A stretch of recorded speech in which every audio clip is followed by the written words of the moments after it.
What is going on, everybody? Welcome to the Blazers Edge podcast. I am your host, Damian Marang. I am joined by a friend, and you may recognize her from a couple weeks ago, having her back, Kendyl Bennett, formerly at Blazers Edge, but now doing all the things everywhere else and being successful in life. So, Kendyl, thanks for joining us. Yes, working on it. Thank you for having me back. Hey, well, I'm glad to have you back to here talk playoff basketball and the Portland Trail Blazers matching up with the Los Angeles Lakers. I'm kind of getting like the roundabout way to this because it's just been – game two just stank so hard that it kind of permeated game three for me a little bit. The thing about playoff basketball, at least for me, is it is only one game, but when the stink is that bad, it's hard sometimes to differentiate that. And I can't imagine what it's like for the players. Like when you're sitting there watching game two kind of happen, what is your thought process as you're just watching them get just shellacked? Yeah, I mean, it does kind of make you question like game one, and it made you question like how kind of valid was a win like that, because realistically, like we didn't play great in game one. It still we matters. Just didn't play. Yeah, like we just didn't play as awful as the Lakers. So it was obviously hard to watch because it's like, okay, well, does that mean that the Lakers have to consistently play that bad in order for us to have any shot at the series?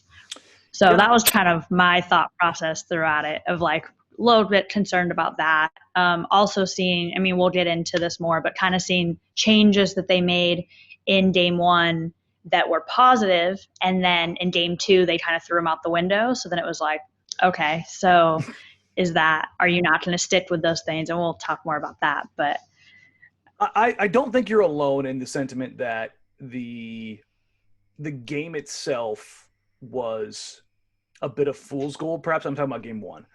But I don't know necessarily how much of that is totally true, in that anybody who's ever listened to this podcast before and heard me before, I am not the most optimistic person. So consider that when I say this.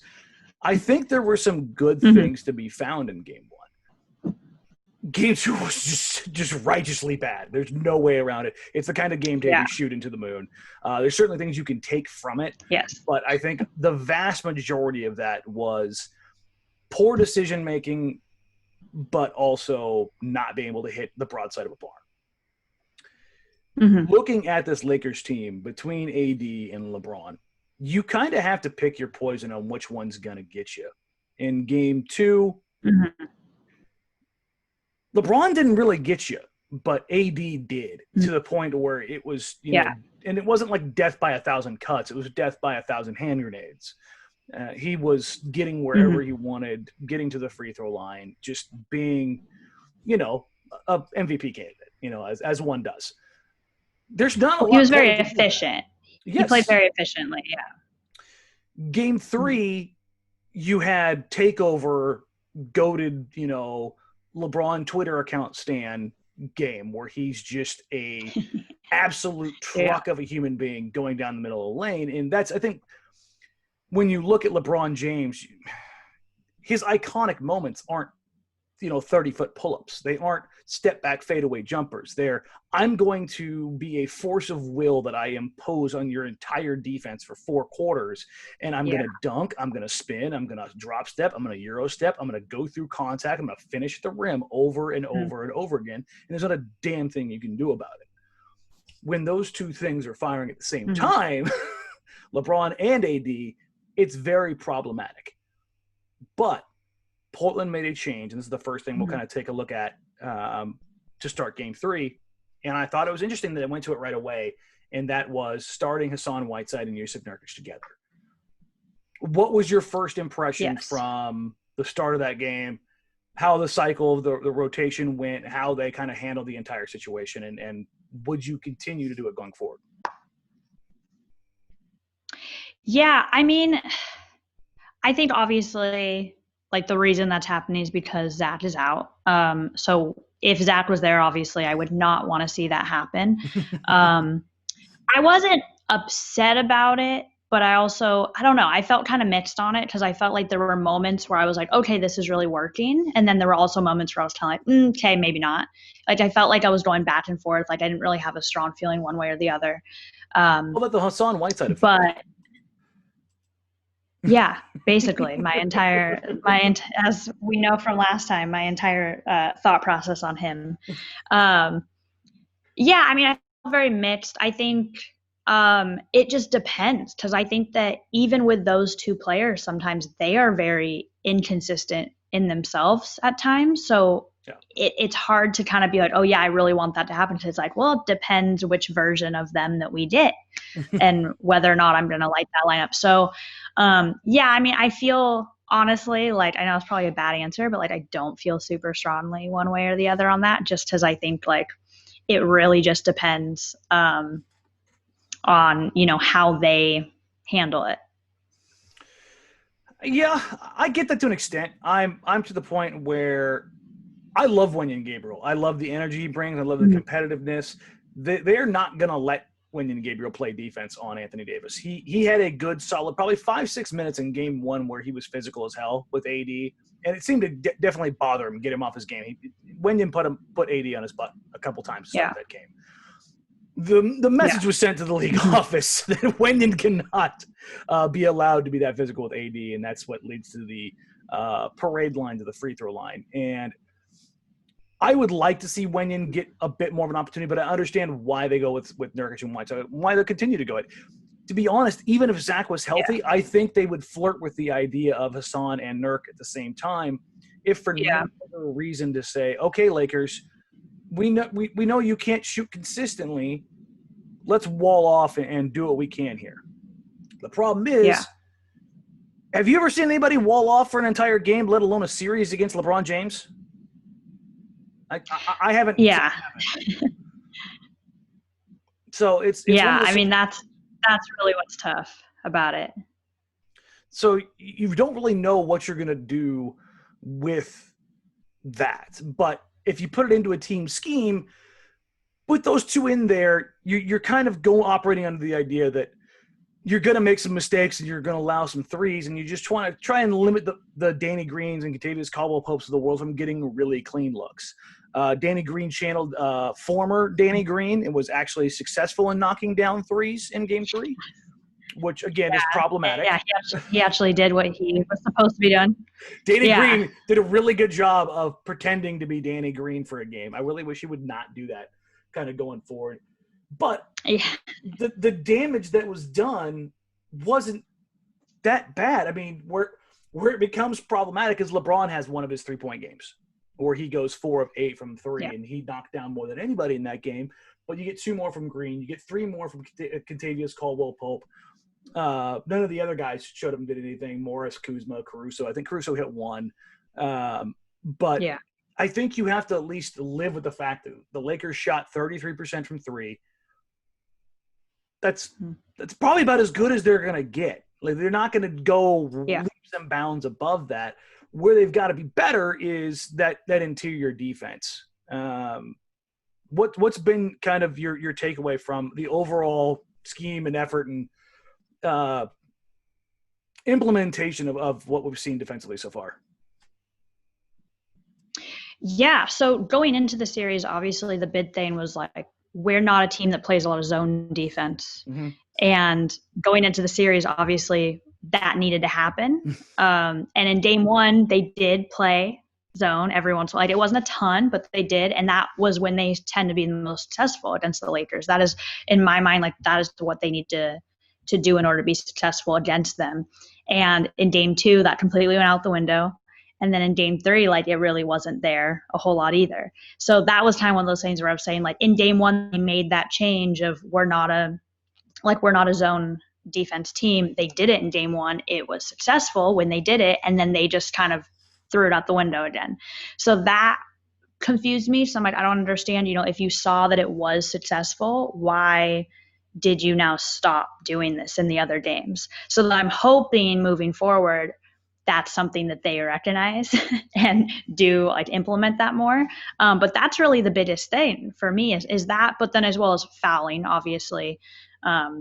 we're just fouling way too much across the board. And so Yeah. I think those are the two like big things with defense that's really hurting us, is not playing zone enough, and then, just fouling way too much throughout very early on fouls too. Yeah, the fouling is problematic. I'm using that word a lot because this series is basically, if I had to sum it up, I would just call it problematic. Just there's not a lot of good Problematic, answers. yeah. That's the thing, is there's just not a lot of good Yeah. answers for Anthony Davis and LeBron James. That's what makes them MVP candidates. Defensively, yeah. I like that they have thrown some junk looks out there. Terry Stotts has in the past, when he goes to those kind of sets, goes to those kind of schemes, he limits them just so just so an offense can't get used to it.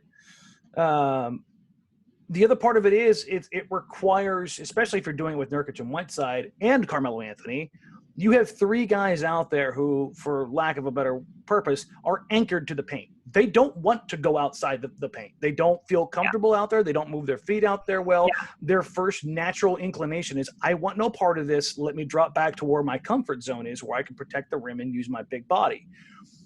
But when you're running a zone defense, somebody's got to be at the point of attack. Somebody's got to be at the middle of the floor, and somebody's got to be able to recover the corners, and that's not using those personnel optimized, right? So it's kind of like this weird give and take of where you implement that, how you implement that. I have liked overall what Portland has done defensively. I like the fact that they've shown doubles at Anthony Davis. They've shown a lot of the same looks that LaMarcus Aldridge used to see, especially in that mid post where they would dig down from the top and make him have to pause or hesitate. Yeah.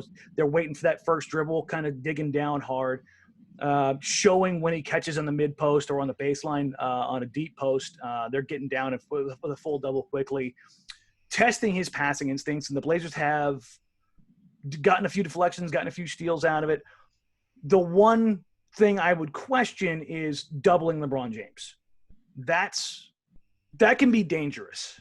In game one, when Portland, even though they won, if Markieff Morris, Danny Green, Kentavious Caldwell-Pope, if they catch the looks and knock down the shots that LeBron puts on the table for them, Portland probably loses that game.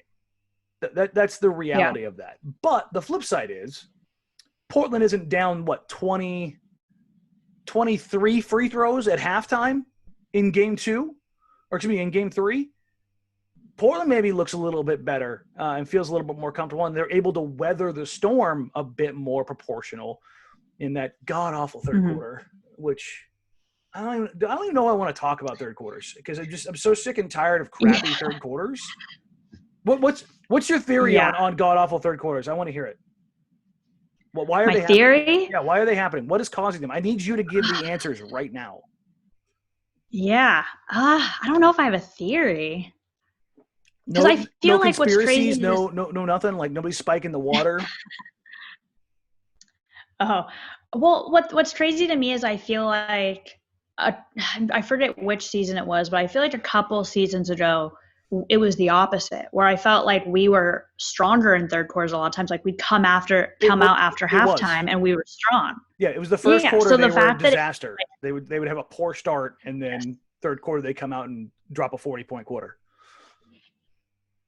Yeah, so like to me it's obviously like, they kind of regroup in the locker room during halftime. They kind of talk it out, figure out what they're doing, and then now it's like, is that happening and they just are not able to implement that? Or like I honestly don't have any crazy theory. It's confusing to me because it's the opposite of how I think in most situations how it should be, and the fact that it consistently is happening, I mean, I don't know, like, is someone in the locker room terrible at pep talks and it's like no one, like, I don't know, they're just coming out like not hyped up and not know if ready to go. Thought about, I don't know what's causing that. I just want to know if anybody's thought about using a cattle prod. Like, I know it's extreme, but just like it's a thought. I mean, just because the listlessness and the flatness, the Blazers know about this. Like they're not unaware, and the people are, well, Coach Stotts has got to be better. They know. Trust me, they're trying different things. They've come out with different lineups. They've come out running different sets. Like there's so much going on behind the scenes of people. Oh, if it just did this, if it was that simple, those problems wouldn't exist, not only for the Blazers, but for any other team in the world. And I'm not excusing it. I'm not excusing it in any way, shape, manner, or form. But it's not something that they're not trying to address. Trust me. It's not a lack of try or a lack of care. It's there's something else going on. I just don't know what it is. But they have to figure it out. Because, I wonder if No, go ahead. Yeah, I wonder if they're almost trying to change too much. Like that they come out and they're almost trying, because there are so many, especially, the bench players. We do have so many young players who right now are playing big roles that maybe they're kind of being overloaded with they're asked to change too much in a way where it's like, it's just causing confusion. And like, that's the only thing really that like I can think of as like, that would make sense of like, maybe they're like, okay. Yeah. Like maybe, they're like, okay, here are the things we need to fix. And they go out and then it's just like, it's too much at once, and then they get worse. Which could be. It's an interesting thought. I like it. Coach Stotts just needs to take the ball and just not say anything and just let everybody just like, all right, hey, we're just gonna go out there and hoop, and like not metaphorically but physically go on the court and roll the ball out. Like basketball practice is open. I don't know if anybody else. Every basketball practice I always went to, especially when you're starting a season or something like that. Coach grab a ball off the rack and roll it out. That was the unofficial start of practice, like, all right, let's go. I mean, I wouldn't be against it. I mean, I'm all for all kinds of theories and thoughts and conspiracies and changes. Also cattle prods. Physical pain is a fantastic motivator. It doesn't usually last long, but it'll be a short series if they don't figure it out here soon. Speaking of short series and figuring it out, how about knocking down open 3-point shots? I think that's a good place to start. I was looking at this before we sat down. Let me pull my numbers. It's one of those things where I wanted to write about it, but it was one of those things where also I wanted to sleep. So I don't get to do a lot of the former anymore. So I wanted to just kind of figure that out. So overall, in 3 games, Portland is 33% on 4+ to 6+ feet wide open threes. That's not good. You want to be around 45%. This is small sample size theater kind of deal. But 6+ feet, we're talking butt naked, just checking the wind, hallelujah, wide open threes. Portland is 12 of 32. And I don't say this as like they need to figure this out. I say this as the law of statistics here is going to come back around on them sometime. It may not be this series. It may be next season. But it needs to come back around sooner. Gary Trent Jr. is 0 for 6 on open threes, which if you would have told me that 2 weeks ago, I would have punched you in the face and called you a liar. And how dare you besmirch the name of Gary Trent Jr., you heathen. Yeah. What do you think? He really made a – No, go ahead. He made a turn shooting wise. I think he's still been playing well, obviously. Like he has been, he's been doing the task a long time. Yeah. Yeah. And I think that, especially for a young guy, like is going to take a lot out of you. So I am not going to be too hard on him about his overall performance, but yeah, shooting, like he's made a couple big threes, especially in game 1, he had a couple big ones towards the end, but yeah, I mean, compared to where he was, 2 weeks ago, different player, but, I think a big part of it is the fact that he is having to deal with LeBron James. That is going to wear you out. That is going to take some out of your legs. It's going to take some out of your body. He's had a bunch of shots, I think, just kind of rim out. He also had the Danny Green special in game 1 where he hit the side of the backboard, I think, 2 or 3 times. I don't know what was going on in game 1. I don't know if they changed the background or what, but guys were just slamming the side of the backboard. And the rim was tilted. Well, the rim was tilted, but they weren't even hitting the rim. They were hitting the side of the backboard. It may not have been Dwight that tilted the rim. It may have been the shots hitting the side of the backboard so hard that it tilted the rim. It made me feel a lot better about my runs at 24-Hour Fitness. That's all I'm going to say. I have hit the side of the backboard. I hate corner threes. What about you? Are you a corner 3 shooter, or are you above the break? Which one do you? If you're out on the floor, which one's yours? Probably corner. Oh, okay. So I feel like that's typically I don't play a lot, but when Yeah, when I do it, that's typically, yeah. I feel like, I don't know. That's the Kendyl hotspot. Just you get your 2K hotspots in the corners. Yeah, like anytime I've ever done it, yeah. Yeah, well, I mean, on that though, kind of what you said about with Derry Trent, LeBron, I think Melo is dealing with a similar situation where I think, you talked about him, like he's been playing great in the fourth quarter, and last night he played great in the third quarter, but for the rest of the game, he's been struggling a lot, and I think part of it is he does look kind of tired at times, and I think it's because he's been guarding LeBron quite a bit, and he actually has been guarding him fairly well. Not amazing, but I think to Melo standards, like he has been guarding him pretty well. And I think he's just so not used to that I think that's wearing him out a lot, because not only is he not really used to playing defense, he's definitely not used to being put on LeBron consistently. He's also 36. So I think he also that, yeah. So I think that's a big part of it. We're similar to like what you were saying with Derry Trent Jr. Yep. I think that's a similar situation where, he's getting worn out with that, and that's affecting him more on the offensive end. Yeah, trying on defense is actually going to wear you down a little bit. I know that's problematic for some guys in the league to give consistent effort. And I was hard on Carmelo after Game 3. Yeah. I was on the show, and that was I think it was for good reason. That first half of basketball was basically everything that I was terrified of when they signed him. Just ball stopping, just blatantly, disgustingly awful offense.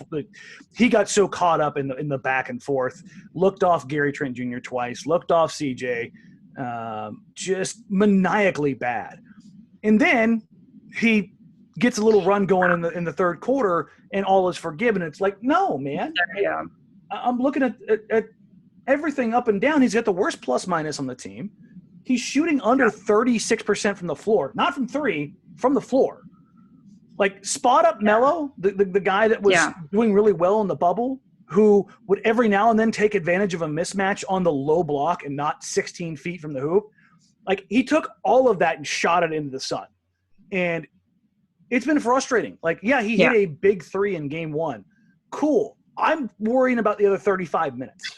That doesn't put you in that position in the first place. And I do have to say, to your credit, to your point, he did play consistently better defense on LeBron and even a couple times on AD. Yes. But I'm willing to give that up if I get smarter offensive LeBron, or excuse me, smarter offensive Carmelo Anthony back. Mm-hmm. I would rather have the guy, because he's not saving enough points defensively to give up the offensive points, if that makes sense. If you're looking at, like, it's the Carmelo Anthony exchange rate. Yeah. You give up 5 offensive points for every 1 point saved defensively, and that's just not worth it. No? Yeah. No, I agree. No, I definitely agree. I mean, like I said, like, he's been playing, like, to his standard of, what we're used to seeing, he's been playing decent defense. But I don't think that trade-off is worth it in that situation. If we only do get one or the other from him, I definitely would rather take, him being stronger on offense. And which is say, right? Realistically what we needed. Yeah. A team that's just bereft of defense. Somebody starts showing a little bit and it's like, no, I need you to do that less. I need you to focus on the other end of the floor and go get points. Because the realistic point of all this is outside of Damian Lillard, the productivity is hurting. CJ had a bad game, but he had a major bounce back game. Then he had a so-so game. But, I mean, you look at Portland's scoring right now. In 3 games, it's small sample size theater. But you've got 29 from Dame, 21 from CJ, 12 from Nurk, 11 from Melo. And let's roll it back to Nurk real quick. Nurk's gassed, clearly, right? I mean, he's never played more than 30 minutes. I don't know if it's more that he's – no, go ahead. That's true. To me, like, I feel like I think he does look tired often, but I also feel like even starting out, he's not coming out strong and dominant the way that he typically does. Like, even the way he was in a lot of the seeding games, he was kind of back and forth.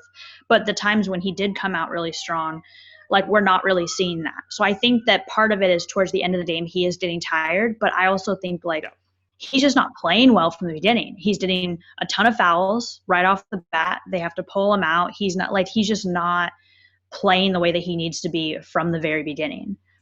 I think it's a combination of a couple of things. Clearly, he had a tragedy in his life with his grandmother Hannah passing away. Yes. I can't imagine. I mean, I can imagine what it's like. I've had friends and family pass away when I was deployed overseas. It's not an easy thing to deal with, especially if you're incredibly close to somebody. So, yeah, if for anybody out there who wonders why I haven't been that hard on Nurk, that's why. I mean, I understand, like, mentally, no matter what you can do, you could be as physically ready as possible. He's playing more minutes than he's ever played in his career. He hasn't played for 18 months, and now he's playing 33, 34, 35 minutes after being a career 24, 25 guy. Like, I don't think people understand the difference between a 25-minute-a-game guy and a 34-minute-a-game guy when you're 7 foot tall, nearly 300 pounds. It seems like, and it doesn't seem like a lot, but it is. Oh, it's a ton. Yeah. It's literally 33% more time than a guy is getting used to going up.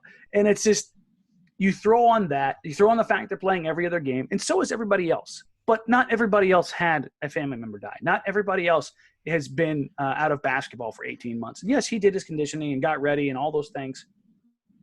He's got some extenuating circumstances. It's not he's got some mental blocks. The flip side is we see these flashes of brilliance a la game one where he's running and leading the fast break continuously.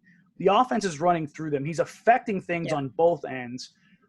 We've been missing that the last two games, and there's been a couple times, particularly in game three, where he ran the pick and roll, got the pocket pass from Damian Lillard. The Lakers have done a really good job about just kicking the living crap out of every Damian Lillard pocket pass. It's hilarious. It's like they just don't want it to get through. They do not want that. They would take the kickball on the reset clock, and they just don't want that pass to get through. They just go for it endlessly. But Nurk has also caught those on those short rolls, found guys open. They haven't knocked down shots. The flip side is Nurk has caught those and gone to the rim and then tried to finish like a 6-foot guy at the YMCA, as opposed to the 7-foot guy we saw just putting guys in the hoop just a week ago. So that dynamic's different. Yeah, I mean I forget, I'll have to pull it up, but I mean his field goal percentage like in the paint right now is it's a disaster. Not good at all. No. He's it's shooting 39% from the floor. Yeah, no, he's shooting 39% from the floor. That's inexcusable. That part of it's got to go away. Yeah. He's rebounding well. He's at 10 a game right now. I think he's second on the team in assists. He's second on the team in assists. You look at Dame, CJ, and Nurk, they're all about a -6 overall right now through 3 games. Obviously, a lot of that's being skewed by game 2 when they just got throttled. But he's got to be better. That's just the reality. Yeah. And to lift that up, Hassan Whiteside has to be better, because Hassan Whiteside in game 1, Hassan Whiteside game 2 and 3, nowhere to be found. So you've got 2 big men who you were hoping to be able to rely on.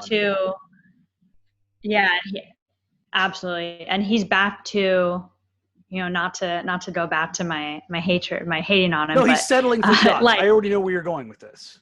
Yeah, and he's gone back to making and he's even doing there's how many times I was watching and he just did really stupid things. And it was just back to what he was doing in the regular season a lot of the time. And it was just he would play great for a 10-minute span, and then all of a sudden he would just make a couple plays that was just compounding. What are you doing? Yeah. And it seems like he has been better in the bubble about not doing that. And in the seeding games, he wasn't consistently doing that the way he was in the regular season. And I feel like the past 2 games, he's gone right back into making those mistakes pretty regularly. And it's you can't do that. You can't revert back to that. No, you can't. And that's kind of the frustration with this team, is that they're not far off from being able to get another game on this Lakers team. I still think the Lakers win this series. Yeah. Like I said, after the Blazers won game one, I was like, I was talking a lot of junk on Twitter, and I don't regret it, but I also had to mute like half the conversations I have on Twitter right now because of Laker fans, which fine. I'll take that. It's been fun. Oh yeah, we had to enjoy our moment. No, absolutely. Any chance you get to troll Laker fans, especially like the 18 to 24-year-old group who their entire existence is founded on just lies. It's great. You know, Laker exceptionalism not existing for nearly a decade was fantastic. But let's get to some listener questions here. Mm-hmm. Brian Strong at Broncos Squared. You better not be a Denver Broncos fan. If you are, I hate you almost as Lakers fans, just so we're clear. Shout out the Raiders. Has our defense improved or are the Lakers shooting woes that real? The answer is yes. It's yes to both. The Blazers defense has been better. Yeah. I think it's been more on a string, more committed. They've certainly been more physical. That's not always great, but it is better in that sense. But the Lakers are a god-awful shooting team. I know it wouldn't seem like especially that first game was all-time awful. Yeah, I'm sure you talked about it, but yeah, the percentage is second from three, second worst all-time record in playoffs. Like they shot the worst, just field goal percentage, the worst all season that they'd shot, right? Yeah, or it was the worst. Like it just awful. Yeah, god awful. The flip side is they were the worst mid-range shooting team in the league. And LeBron and AD definitely don't help that. I believe it was like they were combined 35 or 36. I can't remember, but they were atrocious for mid-range. Then all of a sudden Anthony Davis turns into the mid-range god. So that's kind of how you have to deal with this Lakers team, is that they're fully capable of hitting every shot on the floor. However, the one thing that they can rely on endlessly is points in the paint. LeBron, AD, Dwight, JaVale. They've got an endless list of guys that they can just throw the ball at the rim and they just go dunk it. Doesn't matter if Hassan's in there. Doesn't matter if Nurkic's in there. Doesn't matter if Zach's healthy. They're going to feast in there no matter what. You're just trying to limit those things. Or because we'll foul them. Yes. They're going to draw the foul every time. If they don't make it, they'll draw the foul. Yeah. So, yeah. But overall, guaranteed to get a point somehow. The Blazers defense has been better. Do you agree? Yeah, I think it has. I mean, I think, like I said, I think game one, like seeing them play more zone than they typically ever have was a positive thing. I think that is the best. Obviously, you can't play zone the entire game. That's not going to work. But I think they need to utilize that more than they typically do in most games. And hopefully, moving forward, they do that more. But I think they have been game two, not so much. Last night, not a whole lot. But game one, they really were utilizing it more than normal. And that was a very positive sign.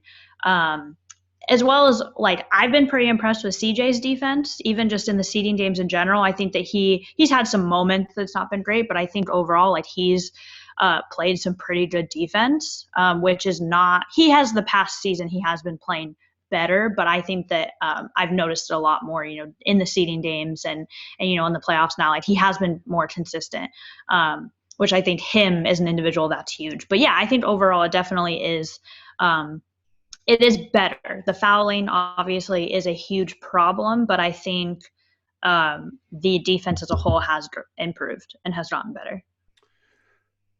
It's a little bit of a side just because it's like, it's better, but yeah, it's not better does not mean good. Exactly.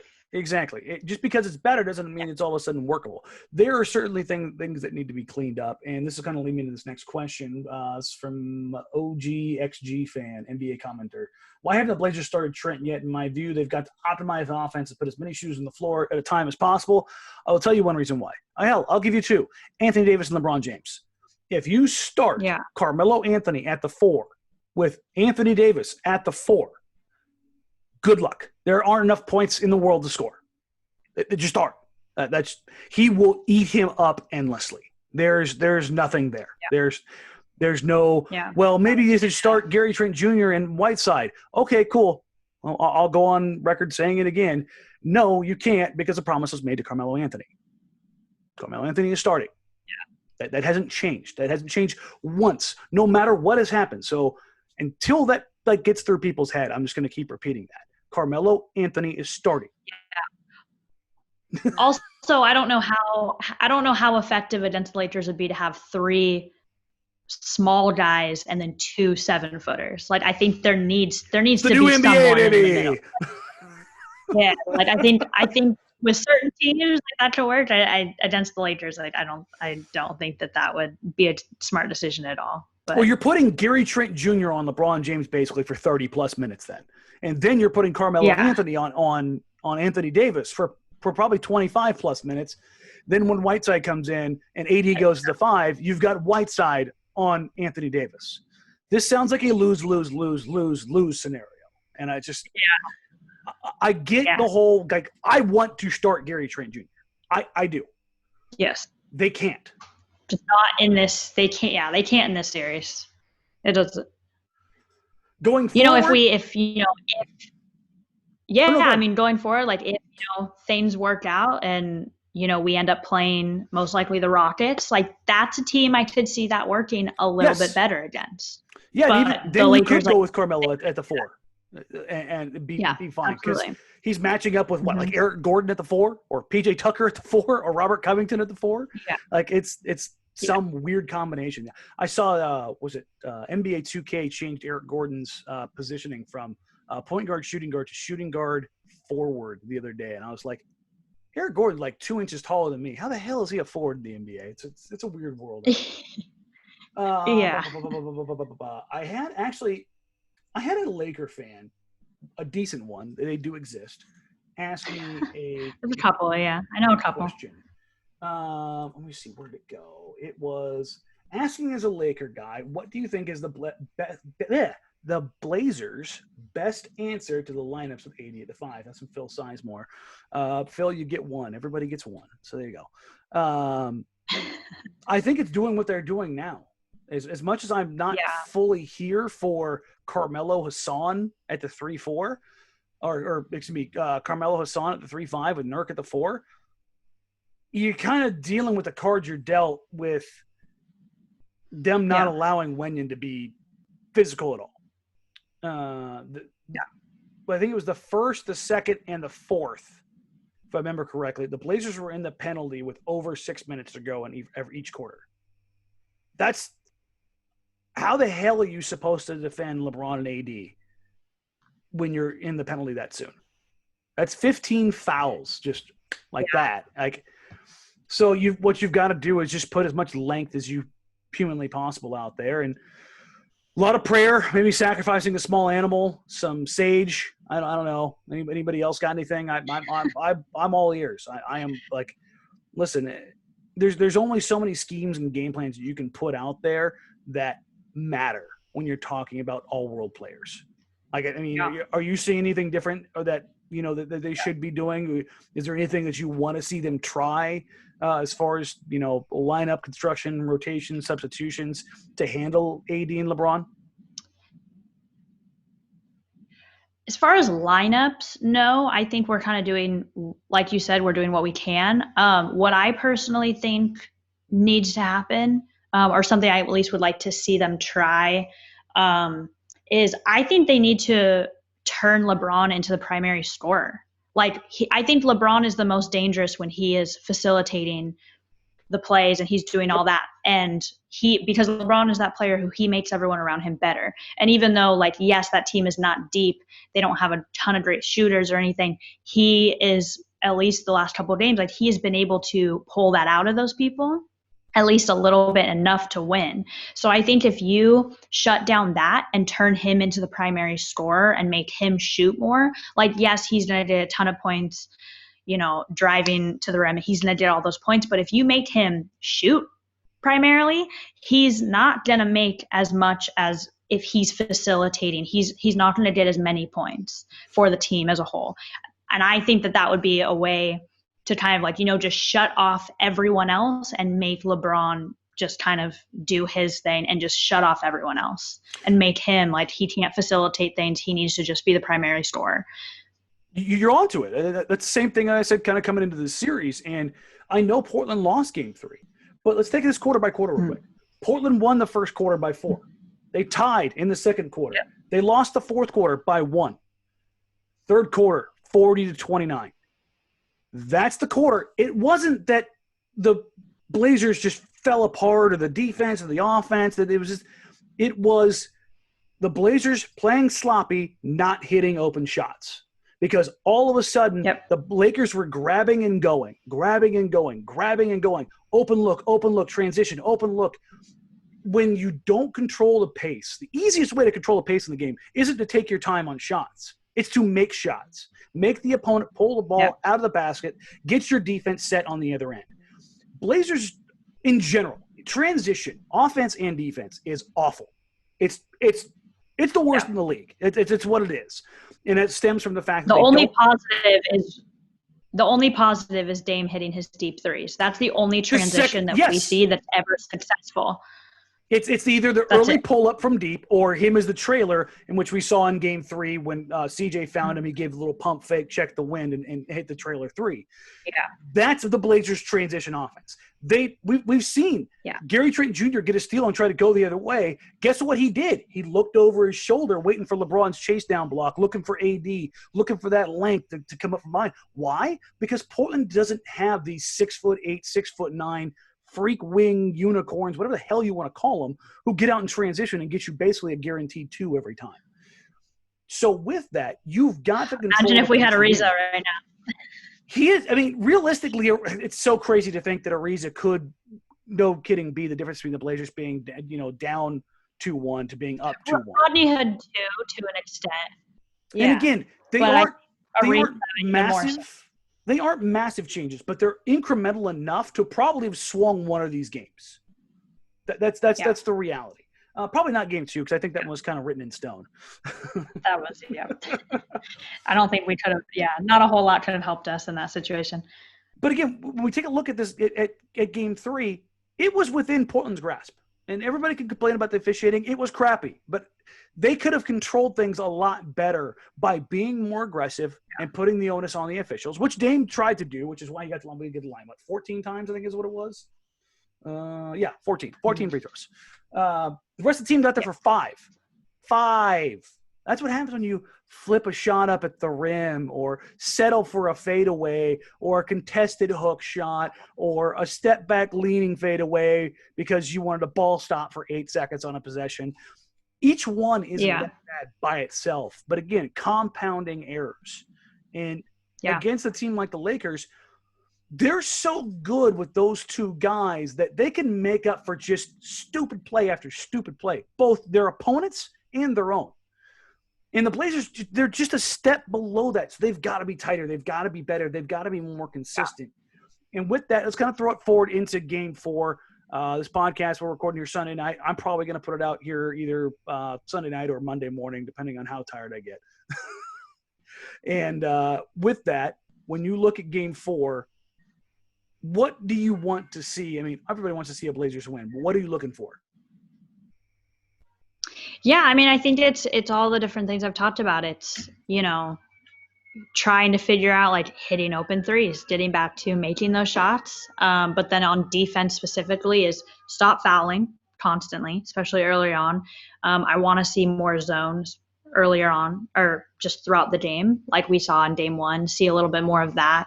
And then the way I said, turning LeBron into the primary scorer. I think if you combine all of these things and you really work on those, like I think that's going to give us the best shot. So basically a repeat of game 3, but get your shots. Yeah. Which I don't think it's a bad game plan. I genuinely don't. I think that's an effective way to go about it. There have been some different wrinkles. Carmelo Anthony's been put in more pick and rolls as a primary screener to kind of pick and pop, and then with Nurk diving on the backside or Hassan diving on the backside to pull a little bit more gravity to allow for some more space for Dame to work through there. I think they need to find a way to get Nurkic more involved, mostly just in the pick and roll. When he's out there, I think it's a good idea to work through him. The other thing is that when Dame's off the floor, I think they need to find a way to keep Nurk in the game. I think they may need to have Nurk come off the floor first and have Hassan stay out there and kind of handle things for a few minutes, and then have Nurk come back in when Dame comes out. I think that there needs to be a little window in there when CJ's running things, that it's not just CJ having to create endlessly without a secondary creator on the floor or a secondary initiator. That's true. Having Nurk work as a release valve for CJ in those instances, as opposed to Hassan Whiteside, who his sole purpose in life is to screen kind of, and then roll kind of, and then if it's there, maybe dunk. Those are the small changes I think I'd like to see as far as rotations. But otherwise, I think they've done decently enough. And the other part is they got to hit shots. I mean, you look at the shot distribution from the last game: 25 for CJ, 20 for Carmelo Anthony, 20 for Damian Lillard. I don't want to see Carmelo Anthony taking 20 shots again. I don't. It's just I don't care that he finished 9 of 20. Especially when most of them are not good looks. Yes. Right now. I would rather see 7, 8 of those shots go to a Gary Trent Jr., to see Nurk maybe see if he can get his way going. To see Whiteside get some easier opportunities, or to see Dame get more of those shots. I ultimately don't care that he had that. Like, it's not that I don't care. The fact that he got hot in the third quarter after playing that bad in the second quarter, it's very minor for me as far as like my redemption quality. He was so bad in the first half that that buffer that they could have had, that could have stopped that run in the third, that would have taken a 4-point Portland lead and made it a 12-point Portland lead going into the half. You know, those kind of situations where the desperation isn't quite as palpable when you feel that steamroller getting ready to hit your foot. And I think those are the minor adjustments. But overall game plan, I think it went pretty well. Yeah? Yeah. Yeah, I would like to also see just more aggression from Nurk on offense specifically, just him being more aggressive, a little more confident with that. But yeah, I mean, game plan was like, I think that it was a big improvement in the third game. There just wasn't the shots were not dropping the way that they should have.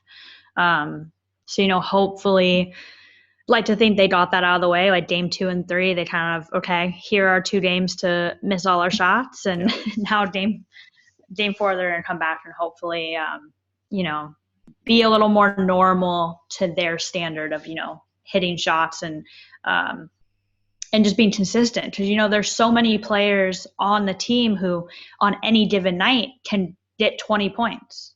Yeah. And when you have that many players that could easily get minimum 15 points a night, and you have multiple games between game 2 and 3 where multiple of them had less than 10, or had 10, 11, 12 points. It's like that, like when you have that many players, like you can't have that many people not getting that. Like you can afford to have 1 or 2 of them, but you can't have half of them not deliver. So, and you do have to give the Lakers some credit. Hopefully that gets fixed.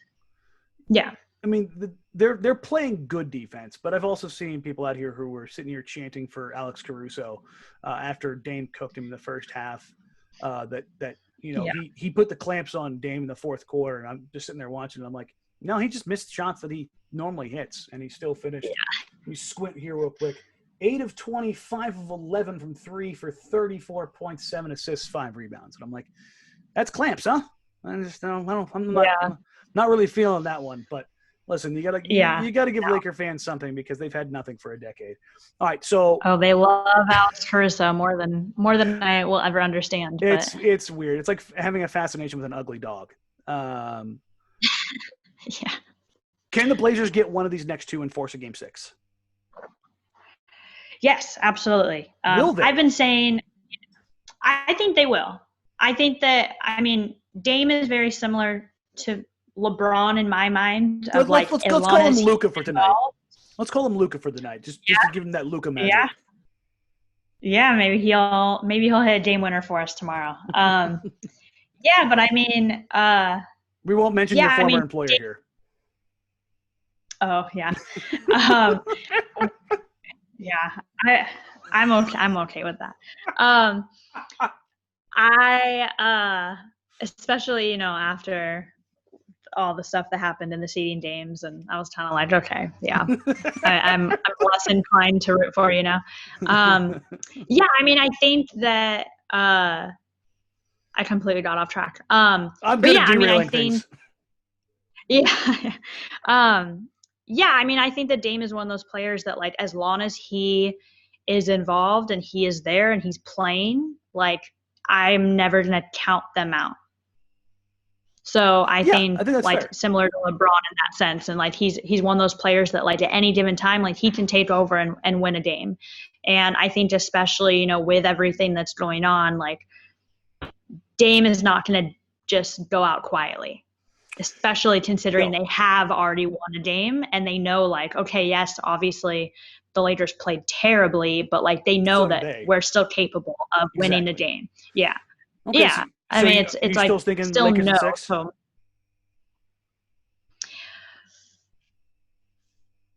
yeah. I mean, listen, I am too. I mean, there's no shame in it. How they play tomorrow. Yeah, listen, I think depending on how they play tomorrow. Adjust, yeah. I mean, that's what part of this is you got to kind of understand how things go. Yeah. If the Blazers win tomorrow and it's like a good win and they play really strong, then it's a best of 3 series. Say so. I mean, the Blazers come out and win tomorrow. It's a best of 3, and then who knows? As the pressure starts shifting around, does the Lakers' third best player, Kyle Kuzma, decide to shrivel up into a raisin and disappear? I mean, we can all hope. But we'll wrap it up on there. Thank you for coming on, Kendyl. Let everybody know where they can find you. Yeah, you find me on Twitter at Kendyl Bennett 16. Spelling, it's KENDYL BENNETT 16. Probably be in the description below as well. But yeah, I pretty much just talk Blazers. So absolutely, thank you for coming on. I really appreciate it. Folks, if you like what having Kendyl on here, go ahead and let us know in the comments. As I said, we're still working through trying to find our permanent co-host for the always lovable and effervescent team Mom Terrebonne Biggs. Shout out TCB. TBB. Good Lord. I almost said TC. I did say TCB. Oh, well, I'm rambling now. You can find me on Blazers Outsiders, NBC Sports Northwest, following every post-game or following every game during the postseason. Whether NBC is carrying it or not, we have had some incredibly dope guests. I had to contain myself the other day. I had Rasheed Wallace on the show post-game on Thursday, and I had Bonzi Wells on Saturday. We actually asked Bonzi if he would consider remixing Can I Get a Headband, and we did not get an affirmative no. So that may be something we look forward to. We've got some more cool stuff. I can actually say this now ahead of time. Joe and I will be virtual fans on Monday. We will be up on the board acting a fool. So if they lose, you can blame me just like you can blame Ian Carmel for being up on the board on the last game. Other than that, you can find me on social media at Danny Marang, at DANNYMARANG. And until next time, folks, make sure you rate, review, like, subscribe, do all the things that keep us relevant in that regard in the podcasting community. Thanks, and we'll get you guys next week. Bye.